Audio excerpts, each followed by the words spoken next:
So next, to travel. Travel accounts for 10% of the global GDP, an $8 trillion industry that changes everybody's lives every single day. With Asia becoming a key market for the digital-first traveler, we are witnessing an unprecedented shift in the way we move, sleep, eat, buy, and see. With the launch of our global travel and hospitality platform back in 2016, we have started to invest and commercialize technologies across the entire value chain and the industry's IT infrastructure that is long overdue for disruption. We are very excited to build up the regional travel and hospitality ecosystem by bringing together today's industry leaders and innovators across Asia Pacific. For our next travel panel, they will be sharing more on the innovation trends in the travel space. Can we now invite our panelists up on stage? They are Bernard Siew, VP Innovation, Changi Airport Group; Jerome Thil, VP Digital Innovation, Singapore Airlines; Mayur Patel, Regional Sales Director, JPAC at OAG; Ramesh Subramaniam, Director General ASEAN Region, Asian Development Bank. And to moderate this panel, we have Siew Hoon Yeoh, Founder and Managing Director of WiT Travel. Can we give them a round of applause, please?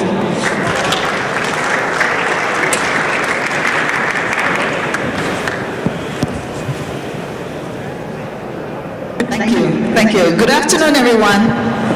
So let me just go to the customer here and let me ask you, firstly, who loves to travel? Come on, everybody loves to travel, right? Okay, now who is interested in travel as a business to get involved in? Okay, so we have a few interested customers, gentlemen, so that's good. All right, so we heard some numbers just now, but I just want to share also the numbers that pertains to the travel tech side, which is digital travel. And if we look at digital travel, it's about 45% of the total travel market. So the online market is about 45% in APAC. And that number is only going to rise because of mobile, right? Because and Asia is huge on mobile, more than any other market in the world. So it's mobile that's leading the trend. So I'm going to ask the panelists here to first talk about the customer, which is like the most important part of the equation. And how do you feel that the customer is changing our industry, is changing travel? So Bernard, can I start with you from the airport side? Yeah. Hello. Hi everyone. Talking about, maybe I brought it up, digital, not just mobile itself. I think a lot of things has happened on the digital front that actually allows, even from the airport processes point of view, things that couldn't be done a few years back. So for example, for some of you who have been through Terminal 4 in Changi Airport, we have an automated self-check-in backdrop station. Now if you think about it, probably 5 years ago or 10 years ago, that will not be possible. It's only because now you have a passport that is biometric, some of your information are digitized, you have flight information, you have data that's actually online, is digital, such that now it allows for interesting things like, okay, I can just present myself at the kiosk and I'm able to do my self-check-in. So in the past though, like a few years ago, if I remember, airlines had a lot of this self-service, but they always say in Asia, we are very spoiled and very lazy and we expect somebody to serve us, And so, this trend, are you seeing more customers really using self-service, or are you kind of forcing them to use self-service? I guess you are right in the sense that, or we may think also at first that, Asia, people prefer service, whereas in Europe or in America, people prefer self-service. Yeah. It's a generalization, so we also... No, it's true. In Europe, I have to tag my own bags and then check in my own bags, I think the key for us, two things have changed. I think one, especially for passengers through the airport, with the advent of mobile and the digital, the younger generations are more used to doing it themselves. They are more tech savvy, and more importantly, I think is the value. I think if you ask someone, will you do it yourself or you want someone to do it for you? The next question he asks is, what's the benefit of doing it myself? And that's, I think, the point of the automated check-in station. Now you're in a situation whereby machines are waiting for passenger. Wherever you come, there's a machine waiting for you. In the past, it's passenger waiting for the check-in counter. How fast is he working on it? So I think in today's day, I think if everyone is saying, I don't mind self-service, if it allows me that convenience, that speed, and I can do what I want later on. All right, cool. Jerome. Yeah, maybe 3 comments on that, Siew Hoon. Just first of all, to understand the importance of digital in our life, right? As a consumer, we're all traveling here. If I ask you, Siew Hoon, give me your mobile for a day and live without it for a day, you might find it quite difficult, right? Especially if you're traveling. Now, if I tell you, give me your mobile for a week, you're gonna strongly reject that, right? So this tells you how much place digital is taking in our life, right? So that's something that we don't realize because we live with it. But it's just mentioning this, like, to make it realize that this is becoming hugely important in our day-to-day life, especially when you are traveling, especially when traveling. Second comment is on digitizing. There is a limit, and at Singapore Airlines we are very cautious, and I'm sure you are as well, is not making digital a substitute for service excellence. There is a limit you don't want to cross in putting a machine in front of everybody for everything, right? I remember working in an hotel, I think it was a year ago, I think it was in Japan, where everything was electronic, everything was digital, check-in was digital, no human. Moving in the lift with my key on my mobile, opening the door, ordering my food, whatever, everything through mobile, right? Checkout, mobile as well. I was very frustrated because the experience, I found it very poor as a customer. I needed someone, I needed an interlocutor, I needed someone to talk to. So there's a limit you don't want to cross when it comes to digitalizing things. So there is a danger in pushing too much tech at a customer, and it's kind of removing that human interaction, which is what you prioritize at Singapore Airlines. This is really what keeps us awake at night, to be honest, because there is so much you can do. But you have to be very clear on when you don't want to cross an imaginary red line. It's always difficult to figure out, right? But that's something which occupies us a lot. Okay. And the third comment I would make at this stage is, I heard someone saying, we'll always have travel providers. I can't really hear you, so I'm going to stand here. I don't know. Yeah. Okay. And see if I can. Yeah, speak louder. We will always have travel providers. Maybe it's my French accent, right? No. It's the echo. Sorry. It's the echo. Yeah. All right. Travel providers and travelers, right? That's for sure. What's going to happen in the middle is very difficult to predict. We discussed this, right? There's going to be disruption, for sure, and digitalization is opening space for disruptors and displacers. Yeah, but what is, in your mind, and Mac and please, Ramesh, please jump in, right? What is the biggest disruption you think that is happening in travel from the customer's perspective? What, Mac, do you want to? Yeah, so from an OAG perspective, being a data company, it's all about using data to automate certain aspects of the travel journey or experiences. So we were working with different companies out there that are actually doing automatic rebooking system if there's a flight disruption in the travel. So that eases the customer's burden in terms of their stress level if there's a flight delay, whether it's a typhoon or a mechanical problem with an aircraft. So there are a lot of startup companies that are using the data to actually streamline that customer experience component. Okay, so you're trying to make it easy for the customer. That's right. Okay. All right. So Ramesh, let me try and get a different perspective from you, because I think you're talking about from the provider side, but from you, what do you see on the ADB side?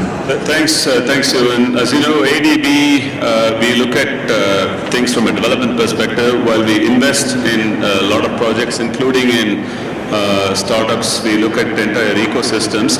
I think what digitalization has done is to open up opportunities for people at all segments of the population. If you look at it from the role that traditional intermediaries used to play, that has now completely changed. Anybody and everyone can participate in the travel value chain. And take, for example, in the previous session I mentioned about Cambodia. This is a country where tourism revenues as a share of GDP have grown now to 18%. If you look at a place like Siem Reap, how technology has really helped people at you would consider them to be the vulnerable segment of the population, but they are now beneficiaries from the entire ecosystem. You can look at it from a service provider point of view, or somebody who provides cultural sort of value when tourists visit.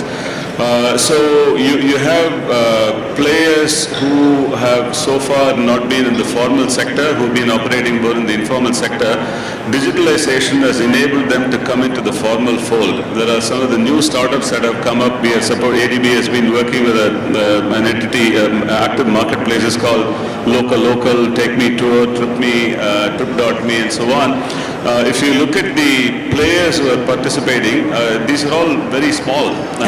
Digitalization has provided them a platform for them to come up. So really, I mean, if you look at the disruption that's happening, I mean, technology has made everything global, right? I mean, the consumer now is global, right? I mean, somebody in Siem Reap can now travel to Reykjavik. That's not a problem. Competition is now global, right? The competition for the hotel is not down the road from them, but it could be somewhere else. So that's the big disruption. And then at the same time, you have that competition, disruption happening at the local level. So Ramesh has talked about how ADB is engaging with startups, to really sort of fulfill your mission of elevating the poorer poverty, right? So let's talk about you in corporations. Like, how are you engaging with startups, with CAG, and and what are some of the industry best practices you think when it relates to corporations working with startups?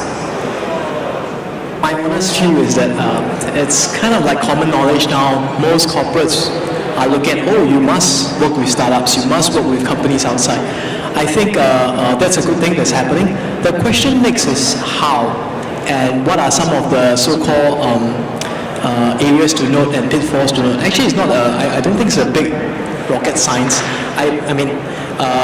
We have an innovation team at Changi Airport about 4 or 5 years now, so I must first declare we are still learning the journey, so I'm just giving some suggestions of what maybe what I would do. So I won't call it best practices or industry practices. I think first and foremost, I think some of you may have heard this, is to first recognize that actually the two organizations, startup and companies or corporates, are built differently, are different entity. And one of the first things that whether you are a startup or a corporate, you must understand that the timelines or the speed for both is slightly different. For example, for a corporate point of view, for the corporates in the house, for you to, let's say, award a contract or to decide on, let's run a trial, don't say contract, a trial. Probably from the time you meet a company to you awarding and signing on a dotted line, 2 months, that's considered quite fast in the industry, all right? Truth to be told, okay? Of course, all of us should be striving to be faster and faster, but 2 months is very fast. Now, to a startup, 2 months, why can't you decide when I tell you on Monday by Friday? I think one thing is to really understand actually the mentality and the setup is different. If I'm a startup, I'm selling a solution from one company, for example, I hope. If you are a company, you have corporate governance, you say, why are you why are you giving this contract to this guy alone? How many have you seen? There are rules and there's governance and also there's buy-ins. So I think one of the key things I would emphasize on is actually just understanding on time.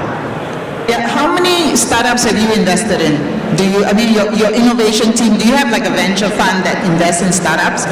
No, so you basically would just work with startups on a partnership level, is that right? So, okay, and Good question. So quickly clarify, actually for CAG, we work with startups in terms of like today we have problems and we have, we're looking at startups as potential solutions to some of the problems. So what we do is, we dish out contracts.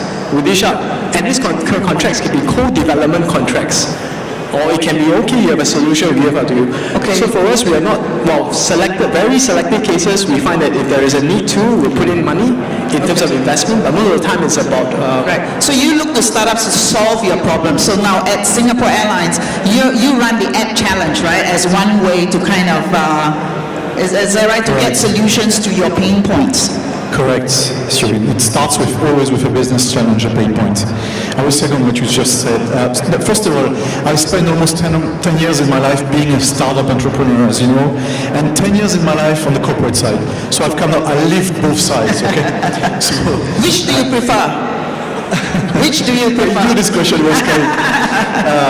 They all have their good sides and dark sides, okay? The reason I've spent so much time on the corporate side is because there's something I'm always telling. There is a little bit of a myth, when we say, hey, why don't you start a new startup? Why don't you go again in the business? I've met more smart people and interesting people in the corporate environment than in the startup life. It's not because people don't launch a business or don't go for it with a startup that they're not smart, just to make it clear. Okay. I believe you. Okay. So coming to your question, it's a very, very important question because the horsepower out there, right, in the world, there is always someone, somewhere, solving a problem that you're actually looking at, or that you will be looking at in maybe a year, okay? So finding these guys is very important. That's why we have a partnership with Plug and Play. Now, your question is how do we engage with them? So, and my team focus is really to build this engagement. And I'm going to take an image which is not really, sorry for that, it's not really elegant, but it has the power of being very clear. We look at engaging with startup a little bit like a dating process. Right? So you get on a date, you get on a date, a romantic date, dinner. I'm talking about the old school dates, not the Tinder like, okay? you get on a movie, theater, or whatever, right? So you get to know each other. This is App Challenge. This is our hackathon. So we get to, have a romance and start to see if there is chemistry there, okay? Now, after App Challenge, there is acceleration. Acceleration is about getting a little bit more serious about dating, like getting on a regular, maybe on holiday together and getting to know each other a little bit more, right? Yeah. So that's our acceleration 3-month engagement where we bring startups to work with us in solutioning problems, really concretely. And then the further step is moving into an apartment, right? Which is the incubation phase, which is the third stage. Okay, so of all the startups you work with, how many actually make it to that final stage? So we are not yet How many move into the apartment? It takes time. So to the apartment, we currently have a handful of them, which is great after a year, right? But moving to an apartment, what the objective is actually getting married, right? And getting married is actually when we make a step in terms of maybe investing. But we do it in a very conscious way, in a very programmatic way, in a very rigorous way, very selective. So we don't... And again, that sounds like a very long process. I mean, Bernard said 2 months. Yours is going to probably take years, no? Yeah, quality time. Let's put it that way. Okay. We engage very quickly with the App Challenge. It's a 2-month engagement, 3-month engagement. Acceleration is 3-month engagement. But you need time to get to know if you can work together, get along with. It's people working with people. At the end of the day, if there is no fit, if there is no chemistry, there's not much we can do together. If I can add to, if you don't mind, just add on to Jerome's point about it's like a marriage is like dating. I mean, to the corporates in the audience, if you are thinking of starting an innovation team or working with startups, my quick one advice to you is recognize that actually there are different type of startups, just like there are different type of corporates. And ask yourself honestly, actually, what type of startups could I benefit most to invest my time with them? So for example, if you do with very early stage startups, there is the pros and cons. The pros is, they are more nimble, they can move, they can pivot because it's not fully developed yet. The cons is that maybe they don't even have a full working prototype. All right? And if you are going to sell this internally to your head of business units or your CEO and whatsoever, you say, what? Oh, I'm dealing with something that it's it's not really proven yet. Okay, there is a challenge there. Okay. If you're doing it with a different type of sectors, for example, that's a bit more later stage, obviously they will be scaling up. So I think, cut the long story short, the main point is that actually a bit like when you would date someone or you go into marriage, you also ask yourself, actually, what do I want? Same thing here. And then it's not, a startup is not just two words and everyone falls under that. There's actually different layer of that, and there's a bit of honesty for the team to actually first reflect what will work for my organization. Okay, so it's very important to kind of like just really set the expectations right and manage both sides of the expectations, right? Okay, so Ramesh, you deal with early startups, right? ADB, and you started ADB Ventures to basically help early stage startups that help enrich local communities. So what is the best practice there for these early startups? I mean, what is your main role? Is it funding or is it helping them with regulatory matters? It's actually both. ADB Ventures is a new initiative which we've started to spur growth where particularly segments where investors may be reluctant to go because of the risks that they face. So can ADB go in any industry? We are right now focusing more on clean technology type of solutions to start with. In terms of numbers, we've done probably about $35-40 million or so far overall. But if you look at ADB, does every year about $32 billion. But these are all in large-scale projects. Bulk of this support also goes for addressing those enabling environment type of things. Like in the morning, the pre-lunch session, many of the startups presented their fantastic ideas, what they're doing, what they're putting forth. There's a lot of work that needs to be done behind, like what Bernard mentioned from a corporate governance point of view. Large entities, large corporations will be looking at prerequisites before they can go and work with startups. You have policy, legal, institutional, regulatory environments that need to be sorted out. Labor could be a major issue.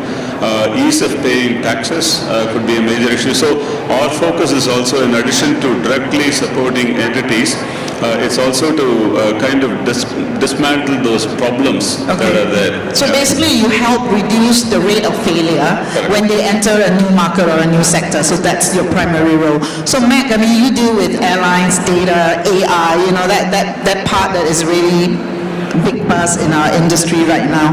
If I were to ask you, to maybe the startups in the room here, it's like, what do you think is the biggest pain point that you would like to see solved in either the airline or the airport industry? The industry is changing towards automation, increasing automation in different phases of the journey.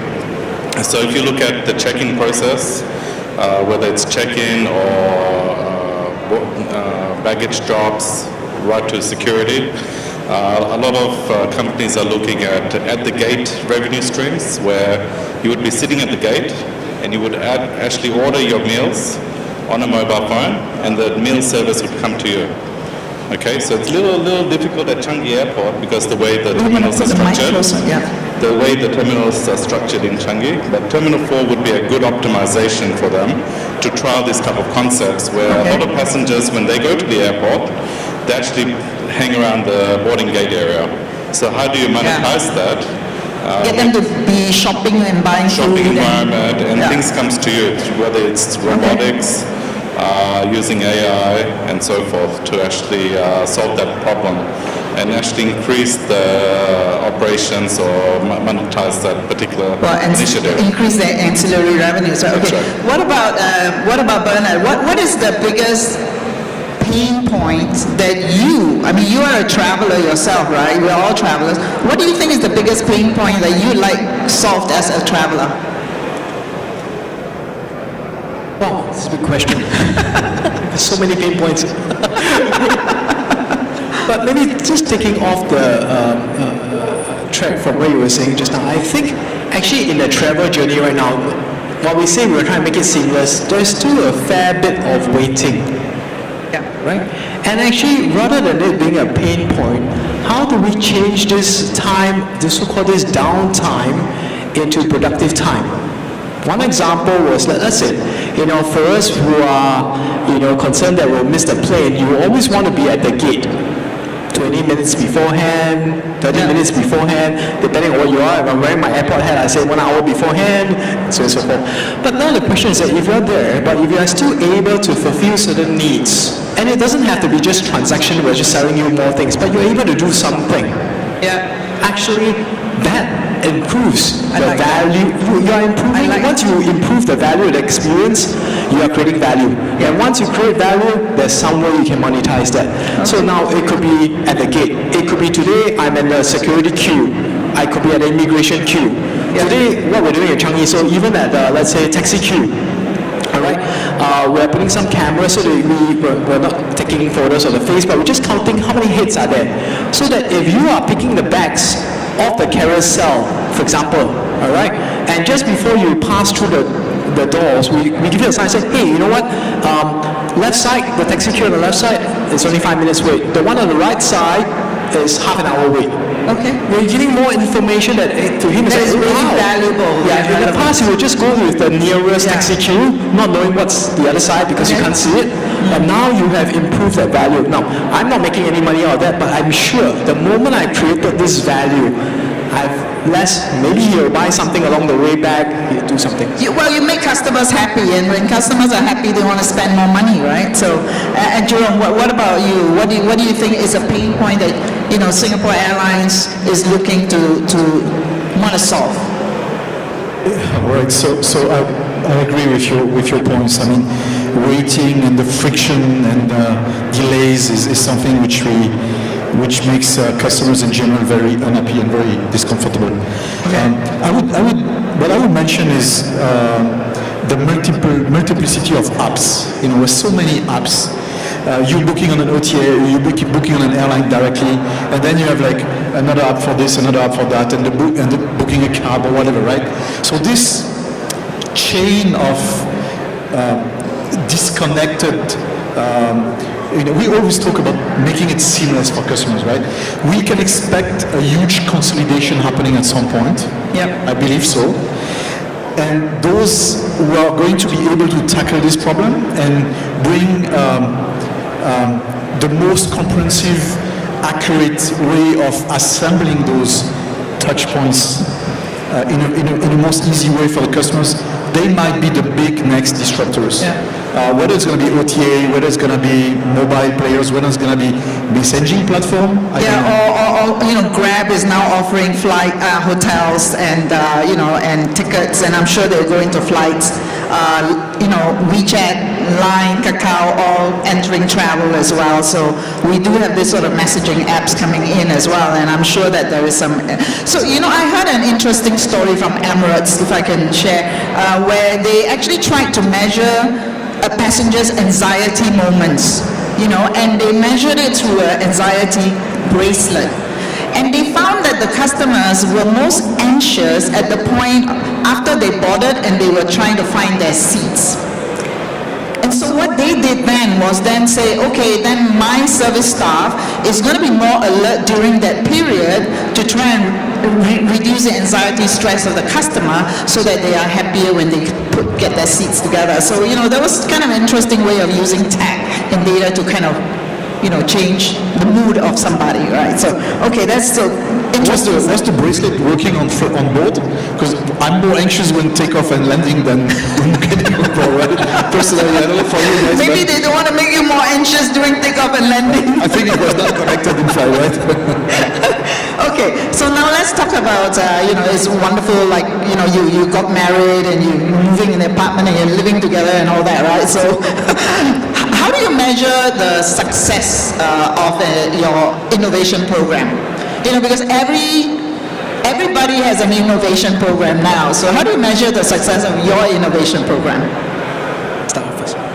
Well, for me, I feel that innovation is a little bit like R&D, very similar to R&D.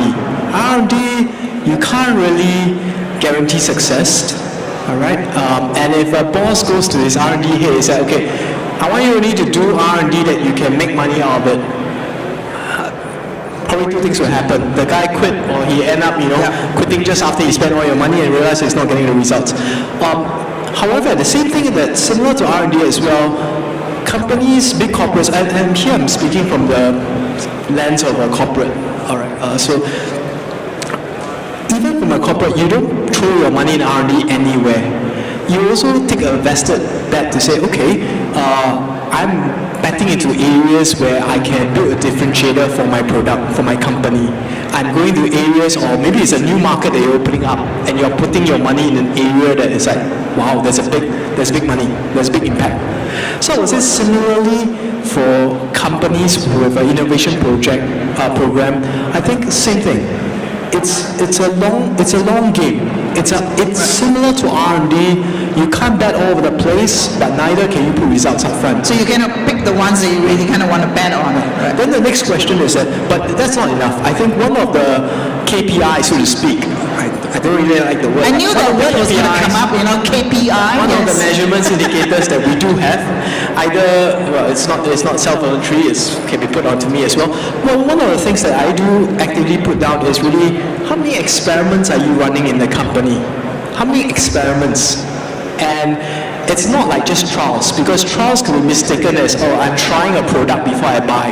Yeah. It's a try before you buy thing. But experiments, especially experiments that, you are doing something in a different approach compared to your usual way of doing things in a company.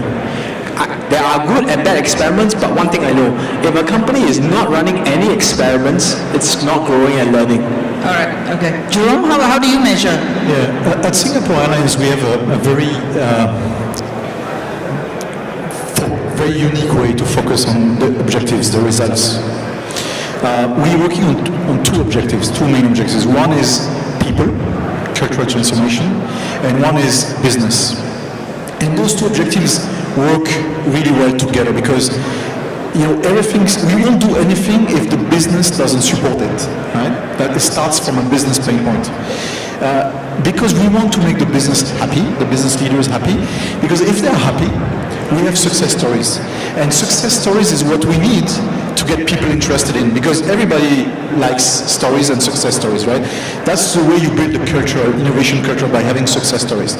So we work on very precise KPIs. Just let me pause a minute on the people transformation. The way we do it is very unique, as I just said. Anyone at Singapore Airlines, anyone, a cabin crew, a ground staff, a pilot, an engineer, can come with an idea, a digital idea, at any time. You just have one click on your mobile app and you're there. Because an idea can come at any time. An idea can come right now. An idea can come, in the middle of a conversation in the cab, in the middle of the night. So you just have to be able to put it there right now. Okay. That's number one. Then we look at the idea. If the idea is interesting, we validate with the business. Then you, as an idea submitter, Siew Hoon, you will be building the solution.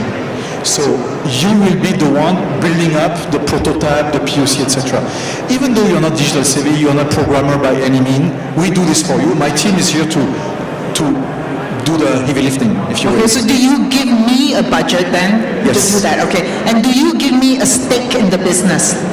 Well, if you pass the gates, so every 3 months we present at the business leaders meetings, including the CEO, you would come and present your idea, your prototype. Excellent. Okay. If you pass this gate, you're going to go with a bigger budget for proof of concept. If you pass the proof of concept, then you're going to get married eventually with a startup. Why not? Because you might engage with a startup or with any team. And this is where yes, you eventually can become an entrepreneur. So we call this an intrapreneurship program. Okay. And it's working really well. It's getting a viral effect inside the company because we don't own innovation. I mean, my team doesn't own innovation. We help creating innovators. Yep. And those people shine, they come and shine, and this creates something very interesting culturally. Many people want to have the same moment of fame, if you will, right? Okay, I'm going to have to move. Mac, what about the innovation that you're seeing in, the area of OAI with OAG with data and travel? What are you seeing? So we're powering Do you want to put your mic closer?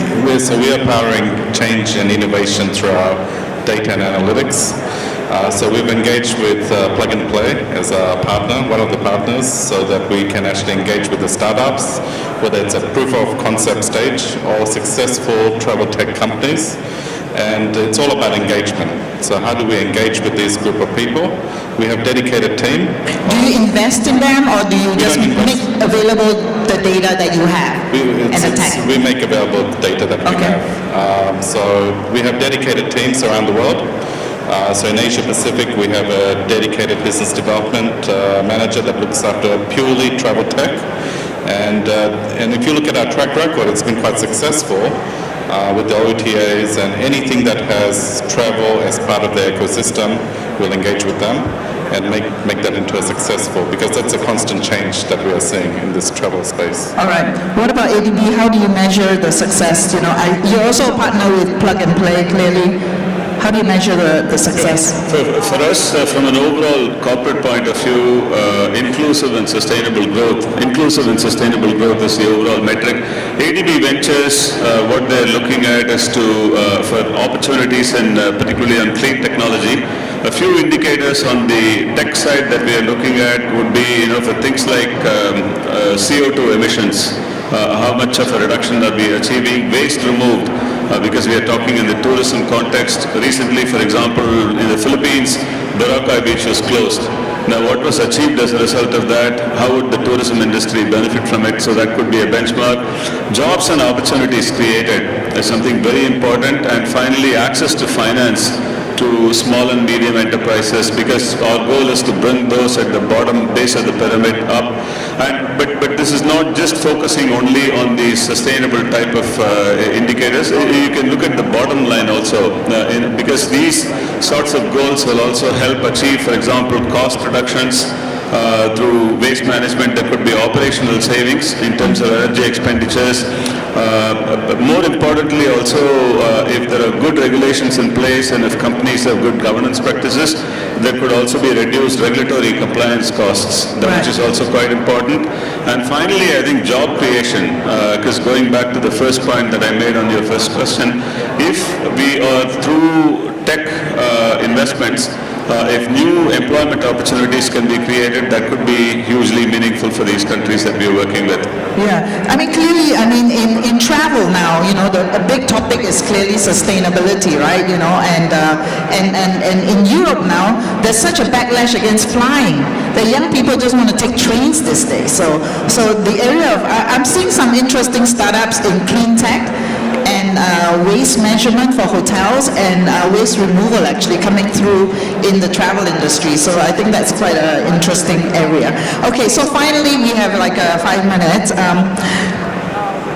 Why do you think, if somebody wanted to get involved in travel now, and travel, as we say, is a huge industry, there's lots of funding coming into travel. We've seen a lot of funding, right, Mac? We've seen Get Your Guide getting $500 million, Klook getting $250 million just a couple of months ago. So a lot of funding coming in.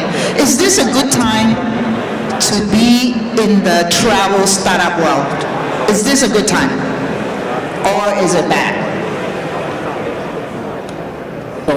I have a very simple answer. Well, more money is good, so obviously more opportunities. But same thing, I think, is where it becomes bad is obviously then everyone is jumping on the bandwagon. So my comment is probably more for a suggestion to the startups and the audience is that in the course of all this interaction, my innovation job, I've met a lot of startups, and a lot of them focus on pitching their solutions. A lot of rehearsal about, what's the best way I can eloquently clear my solutions. I must tell you, the time when I really sit up is when this startup comes and say, let me try to tell you what I understand about Changi Airport and where I think your pain is. And after that, they go on to say how my solution can solve your pain.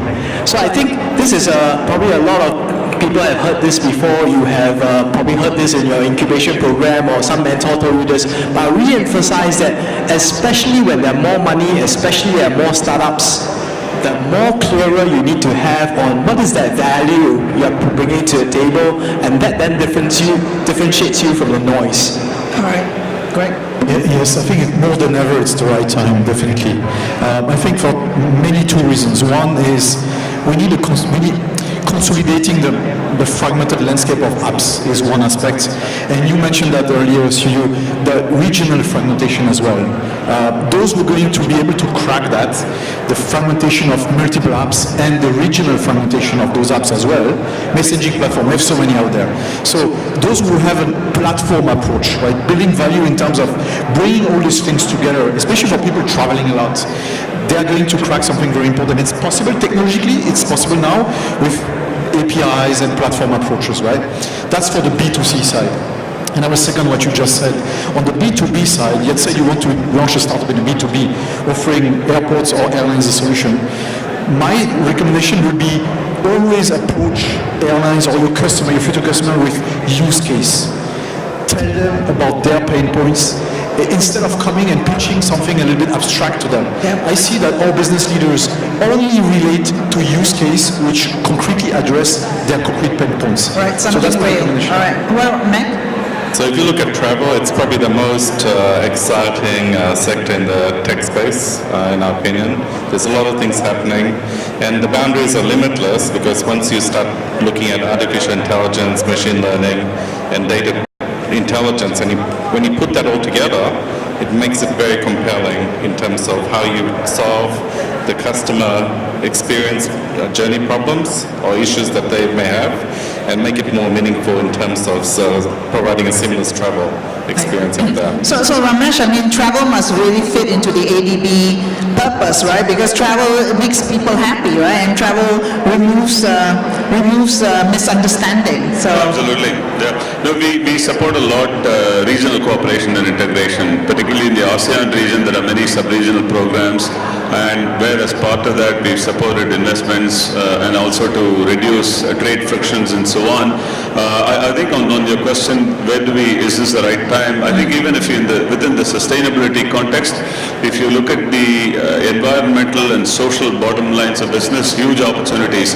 Like for example, I mentioned the case of Boracay cleanup. If you're looking at energy efficiency type of investments, just imagine the business opportunities that will be out there for retrofitting all the hotel rooms that we have in many parts of developing world. Okay. Huge opportunities, so could be significant.